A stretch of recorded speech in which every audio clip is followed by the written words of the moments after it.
In armed robbery, Rochambeau, gun beats hammer. Hi everyone, this is John with today's active self-protection lesson out of Sao Paulo, Brazil.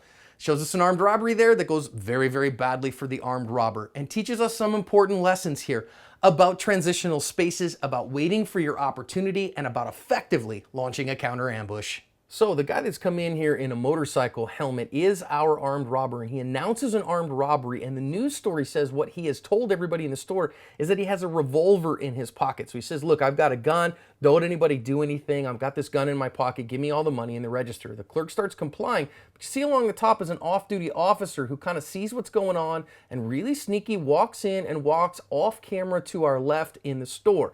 Now, you got to go read the news story that's on my website, link in the description, because it gives you some more of the details on this. That this guy finally looks over when the guy has a gun on him, and when he pulls out that hammer, the guy doesn't see it in time that it's a hammer, and shoots him. And just that quickly, it's over. This guy actually lived. He's in intensive care, and he's facing multiple charges for several armed robberies. Let's go back and learn some lessons on this one. There's always 8 lessons on our website, links to more information and all that stuff. When the armed robbery starts here, I think everybody that's in the store is wise not to mess with the guy. He's got his hand in his pocket.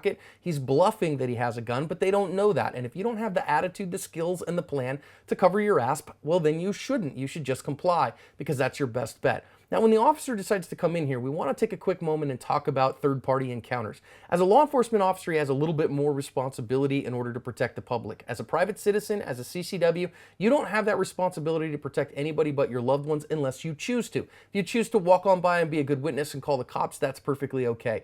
But this guy decides not to do that. You can see him reaching into his pocket for the gun in his pocket, and why would he go back over here? Well, maybe in this instance, not standing in the doorway and shooting him from there or confronting him from there was to keep him from running into you and worsen, making the confrontation worse. Instead, he gets in a better spot that if the guy decides to run off, he runs off in a direction that's safe to the defender. May have been a good choice, but you got to watch your backstop here. As this guy looks, you can see the hand come out. That's as little time as this officer had in order to shoot that guy. When you're going to make shoot, no shoot decisions, they're going to come in the blink of an eye, a second or less. You're just going to have a moment to see and to see your backstop. So you can see as he shoots him, thankfully the guy has backed up enough that he had a good backstop.